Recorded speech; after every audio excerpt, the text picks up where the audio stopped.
नमस्कार, मैं प्रिंस मौर्य और आप देख रहे हैं प्रिंस विद ट्रुथ। भारत में चुनाव खत्म हो चुके हैं और नतीजे भी आ चुके हैं। नतीजे कैसे हैं? पूरी दुनिया की नज़र उस पर बनी हुई है। पूरी दुनिया ये देखना चाहती है कि कौन सत्ता में बैठेगा और कौन विपक्ष में बैठेगा, क्योंकि अभी कुछ भी कंफर्म नहीं है कि कौन सत्ता में बैठेगा। वैसे एनडीए के पास ज़्यादा सीटें अभी भी हैं, वो सत्ता में बैठ सकती है, लेकिन फिर भी ऐसा माना जाता है कि बहुत सारे लोग इधर से तोड़ जोड़ करेंगे, कुछ खरीदे जाएंगे, कुछ बिकेंगे। इस तरीके से बाकी और पार्टियां, जो विपक्ष की पार्टियां, वो गठबंधन के साथ सत्ता में आ सकती हैं। लेकिन हम उस पर चर्चा नहीं करने आए हैं। कोई भी आए, देश की स्थिति वही रहने वाली है, क्योंकि मानसिकता ही वैसी है देश की। तो हम मानसिकता पर ही बात करने के लिए आए हैं कि आखिर देश और देश के लोग, देश की महिलाएं, देश के पुरुष, देश के युवा और युवतियां किस मुद्दे पर वोट देते हैं, क्या सोचकर घर से निकलते हैं, क्या इनके मुद्दे होते हैं और क्या इनका मानसिक जो स्थिति होती है, क्या माइंडसेट होता है, इस पर बात करने के लिए आए हैं। तो कुछ खास सीटों को लेंगे यहाँ पर और कुछ खास चेहरों को लेंगे, जिनको लेकर हम इस चीज़ का थोड़ा सा अंदाज़ा लगाएं कि आखिर देश की जनता क्या सोचकर वोट देती है और किस तरह से वोट देती है।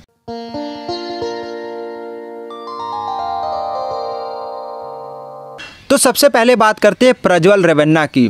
प्रज्वल रेवन्ना कर्नाटक के हसन सीट से कैंडिडेट था। क्या पार्टी थी? जनता दल सेकुलर।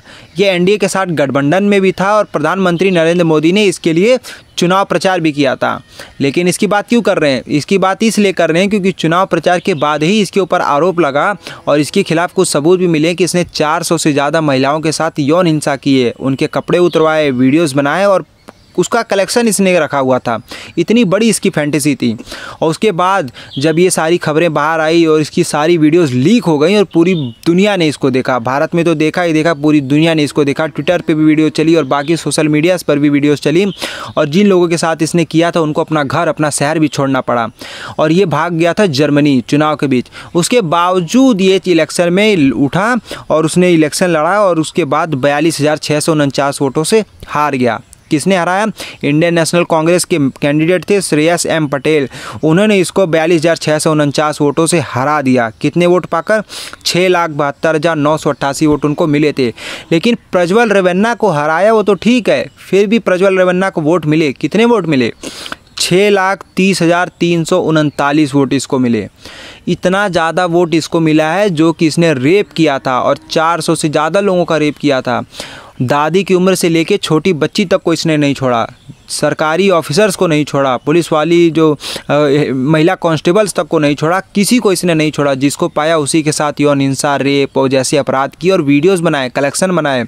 और दुनिया ने, भारत ने और दुनिया ने इस चीज़ को सर्च किया। सबसे ज़्यादा तो भारत में सर्च किया। डेटा बताता है कि लोगों ने इन वीडियोज़ को सर्च किया ताकि अपनी सेक्सुअल फैंटेसीज मिटा सकें, उन वीडियोज़ को देख सकें, मज़े ले सकें, एंटरटेन हो सकें। और यही सब सोच के ये घर से बाहर निकले हुए थे और 6,30,339 लोगों ने फिर भी इसको वोट दिया। क्या यही भारत के लोगों की मानसिकता है? क्या यही हमारे देश का कल्चर है कि एक रेपिस्ट को, जिसके खिलाफ सबूत भी मिले हैं, जिसके पास एक कलेक्शन मिला हुआ अच्छा खासा, उसने पार्टी बनाई, पार्टी में था और उसके बाद इसने इलेक्शन में उठा, चुनाव लड़ा, उसके बाद इसको इतने सारे वोट मिल गए। लेकिन अब ये सोचने वाली बात है कि भारत के लोग क्या सोचकर घर से निकलते हैं, क्या इनकी मानसिकता है कि इतने गंदे व्यक्ति को, इतने गंदे नीच व्यक्ति को इतना सारा वोट दे दिया। तो 6,30,339 लोगों से भारत पूछना चाहेगा और मैं खुद पूछना चाहूँगा कि आखिर क्या सोचकर वोट दिया। और अब अगला नाम है नरेंद्र मोदी। 10 साल से प्रधानमंत्री हैं भारत के और इस बार जब अपने सीट से यानी वाराणसी से जब ये चुनाव में उतरे तो उनको अच्छी खासी टक्कर मिली। किसने टक्कर दी? अजय राय ने। अजय राय इंडियन नेशनल कांग्रेस के कैंडिडेट हैं और इन्होंने नरेंद्र मोदी को अच्छी खासी टक्कर दी। कितना वोट पाया अजय राय ने? 4,60,457 वोट। और नरेंद्र मोदी को कितना मिला? 6,12,970 वोट। कितने का अंतर था? 1,52,513। सिर्फ 1,52,000 से नरेंद्र मोदी यहाँ पर जीते हैं। तो बहुत बड़ी लीड नहीं थी यहाँ पर और बहुत बड़े मार्जिन से भी नहीं जीते हैं, क्योंकि पिछली बार बताया जा रहा था कि अच्छी खासी लीड से वो जीते थे। और अगर आप इलेक्शन कमीशन की वेबसाइट पर जाके वेरीफाइड आंकड़े चेक करेंगे तो भी दिखाएगा कि अच्छी खासी लीड से बार बार जीतते थे। लेकिन इस बार अच्छी खासी टक्कर थी और प्रधानमंत्री के कैंडिडेट को, यानी जो प्रधानमंत्री का चेहरा है, इतने बड़े कैंडिडेट को जिनको ग्लोबल लीडर भी कहा जाता है, इतनी अच्छी खासी टक्कर मिली। तो इस इसलिए इनके लिए मतलब कि काफ़ी चिंता वाली बात थी। और यहाँ पर भारत का क्या मूड था? यहाँ पर ये मूड था कि बहुत तानाशाही हो गई, बहुत अत्याचार कर लिया आपने, जितना आपने बोला उतना आपने किया नहीं। ये सोचकर भारत के लोगों ने वोटिंग की शायद, और इंडियन नेशनल कांग्रेस के जो मेंबर थे उनको अच्छा खासा वोट दिया और अच्छी खासी बढ़त से उनको जिताने की कोशिश की, लेकिन फिर भी वो रह गए। लेकिन इसमें ये देखने वाली बात है कि प्रधानमंत्री के कैंडिडेट को अच्छी खासी यहाँ पर टक्कर दी। और अब तीसरा नाम आता है राहुल गांधी। राहुल गांधी पहली सीट अपनी छोड़कर भाग गए थे, ऐसा लोग कहते हैं। अमेठी छोड़कर भाग गए थे, वहाँ पर स्मृति ईरानी ने पिछली बार इनको अच्छी खासी लीड से हराया था। और इस बार लेकिन जब वो सीट छोड़कर भाग गए तो वहाँ पर इंडियन नेशनल कांग्रेस ने किशोरी लाल को यहाँ पर खड़ा किया कैंडिडेट बनाकर। तो किशोरी लाल ने क्या किया? लोगों ने कहा कि जब राहुल गांधी भाग गए तो किशोरी लाल क्या कर लेंगे? तो किशोरी लाल ने कर दिखाया। क्या कर दिखाया? 1,67,196 वोट से स्मृति ईरानी को हरा दिया। स्मृति ईरानी जो राहुल गांधी को पप्पू कहती थी और न जाने किस किस नाम से शहजादा वगैरह कह के पुकारती थी, उनका मजाक उड़ाती थी, उनकी आलोचना करती थी और उनको ललकार के कहती थी हिम्मत हो तो आओ लड़ो। तो राहुल गांधी तो नहीं लड़े, लेकिन किशोरी लाल आए और उन्होंने यहाँ पर स्मृति ईरानी को 1,67,196 वोटों से हरा दिया। अब स्मृति ईरानी सिलेंडर लेकर रोड पर नहीं उतर पाएंगी। अगली बात करते हैं राहुल गांधी की। राहुल गांधी 2 सीटों से लड़े थे। कहाँ से? वायनाड से और रायबरेली से। रायबरेली से जब वो लड़े तो वहाँ पर इनको जीत मिली 3,90,030 वोटों से। किसको हराकर? भारतीय जनता पार्टी के दिनेश प्रताप सिंह को हराकर। और वायनाड यानी केरल के वायनाड से राहुल गांधी जीते कितने से? 3,64,422 वोटों से। किसको हराकर? अन्नी राजा, महिला है, कम्युनिस्ट पार्टी ऑफ इंडिया। और उसके बाद यहाँ पर तो बीजेपी का सुफड़ा साफ हो गया। तो राहुल गांधी ने अपनी दोनों सीट पे अच्छी खासी मतलब कि 3,90,000 और यहाँ पर 3,64,000 से यहाँ पर अपनी जीत जो है दर्ज कर ली। अगली बात करेंगे एक बहुत ज़्यादा मशहूर चेहरे से जिनको बीजेपी लेकर आई थी मास्टर स्ट्रोक खेलने के लिए। वो कौन है? मेरठ से अरुण गोविल। रामायण देखी है ना? रामायण में राम का कैरेक्टर जिन्होंने निभाया था, बहुत अच्छी मुस्कान थी और उनको देखकर राम का नाम लेते ही उनका चेहरा सामने आ जाता था। वो उतरे थे, उन्होंने जीत हासिल की है। कितने वोटों से? 10,585 वोटों से मात्र। इतना बड़ा चेहरा, इतनी बड़ी पार्टी से और इतना नाम किया था। हिंदुत्व के नाम पे पार्टी लड़ी थी और उसी हिंदुत्व के नाम से इनको लाया गया था, राम के नाम पर इनको लाया गया था और 10,585 वोटों से इनको जीत मिली है। बहुत बड़ी जीत नहीं थी, लेकिन हाँ इसको जीत माना जा सकता है। यहाँ पर ये देखने वाली बात है कि जितने भी भारतीय जनता पार्टी के जो कैंडिडेट जीत रहे हैं, बहुत अच्छी खासी लीड नहीं है इनकी।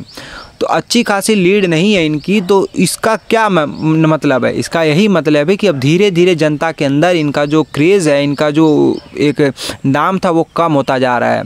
इनकी जो पॉपुलैरिटी थी, इनकी जो वो नाम था, इनकी पकड़ थी, वो कम होती जा रही है। फिर चाहे अरुण गोविल आ जाएं, चाहे नरेंद्र मोदी आ जाएं, फिर स्मृति ईरानी आ जाएं, इन लोगों की जो है वो पकड़ कम होती जा रही है जनता के बीच में। और कांग्रेस की मेहनत रंग ला रही है कि कांग्रेस अब जीतती जा रही है। बाकी सत्ता में कौन आएगा वो देखा जाएगा। और अब आखिरी में बात करना चाहूँगा शिवराज सिंह चौहान की। मध्य प्रदेश की विदिशा सीट से कैंडिडेट थे भारतीय जनता पार्टी की और कुछ ही महीनों पहले मध्य प्रदेश के मुख्यमंत्री थे, जिनसे उनकी कुर्सी पार्टी ने छीन ली। अब उनके साथ न्याय किया या अन्याय किया वो तो जनता बताएगी, लेकिन वे भी कैंडिडेट थे, वे भी उठे थे विदिशा सीट से और उनको क्या मिला? उनको अच्छी खासी जीत मिली। अच्छी खासी नहीं, प्रचंड जीत मिली एक तरीके से। कितना वोट मिला उनको? उनको वोट मिला 11,16,460 वोट। और कितने लीड से जीते हैं? 8,21,408 वोटों से।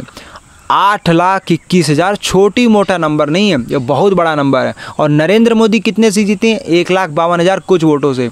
तो यहाँ पर आप लोग देख सकते हैं कि पॉपुलैरिटी में कितना फ़र्क है। एक नरेंद्र मोदी जो कि पॉपुलर लीडर हैं, बहुत ही ज़्यादा ग्लोबल लीडर बोला जाता है। मैंने बताया जैसे कि मार्स पे और चांद पर भी इनके चर्चे होते हैं, धरती आकाश पाताल पे इनके चर्चे होते हैं, दुनिया के हर कोने में इनके चर्चे होते हैं। उसके बाद भी इनको सिर्फ 1,52,000 से जीत मिली है। और लेकिन शिवराज सिंह चौहान जिनसे इनकी मुख्यमंत्री की कुर्सी छीन ली गई, उनको 8,21,408 वोटों से जीत मिली है।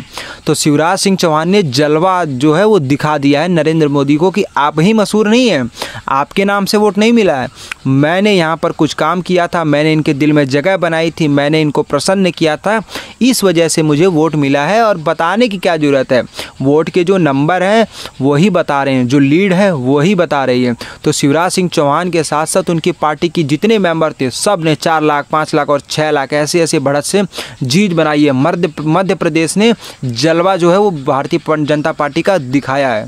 और अब इन बातों से क्या समझ में आ रहा है, इन बातों से समझ में आ रहा है कि भारतीय जनता पार्टी का जो धर्म का फैक्टर था, जो हिंदुत्व का फैक्टर था, वो कहीं ना कहीं कमज़ोर होता नज़र आ रहा है।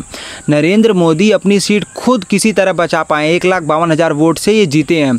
जो अरुण गोविल, जिनको धर्म के नाम पर, राम के नाम पर लेकर आया गया था, वो 10,000 वोट से मात्र जीत रहे हैं। स्मृति ईरानी, जो कि महिलाओं में अच्छी खासी नेता मानी जाती थी, उनको मंत्रालय भी मिला हुआ था और बहुत ही कद्दावर नेता मानी जाती थी, उसके बाद वो अपनी सीट हार चुकी हैं।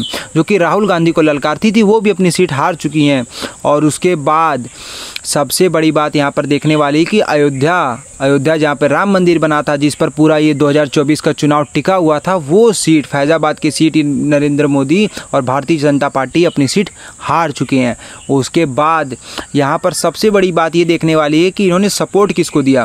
नरेंद्र मोदी ने और भारतीय जनता पार्टी ने सपोर्ट दिया था जनता दल सेकुलर के प्रज्वल रेवन्ना को, जिसने रेप किया था। वो भी जो है अपनी सीट हार चुका है। तो इससे ये समझ में आता है कि यहाँ पर धर्म वगैरह नहीं चलेगा, लोग हरा देंगे। लोगों का जो विचार है वो बदल चुका है, लोग बैलेंस बनाकर रखना चाहते हैं, लोग संतुलन चाहते हैं लोकतंत्र में। लेकिन फिर भी दूसरी चीज़ ये समझ में आती है कि लोग संतुलन तो चाहते हैं लेकिन विकास अभी भी नहीं चाहते हैं। विवेक, चेतना और समझदारी अभी भी इनके अंदर नहीं जगी है। अगर जगी होती तो प्रज्वल रेवन्ना को 6,30,000 और 339 वोट नहीं मिलते, कुल मिला के 5 या 10 वोट इसको मिलते अपने परिवार के।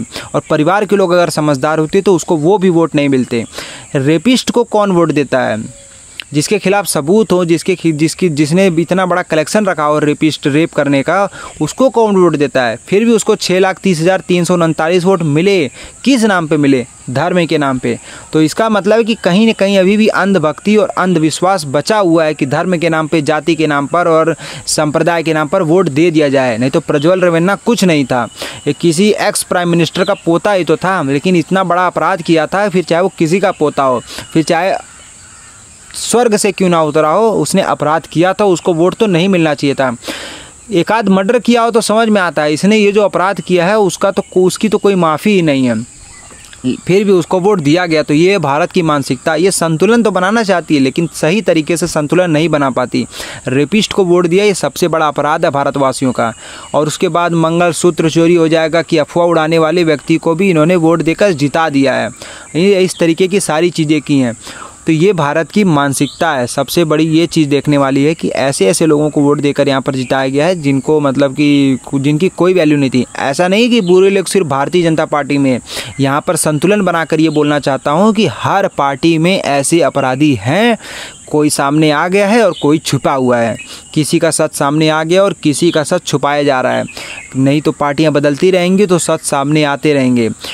कभी कभी पाप का घड़ा भरता है तब सच सामने आता है, कभी जब एजेंसीज पीछे लग जाती हैं तब सामने आता है, कभी कभी उनकी खुद की गलती से सच सामने आ जाता है, लेकिन कभी ना कभी आता है। और हर पार्टी में ऐसे अपराधी मिल जाते हैं।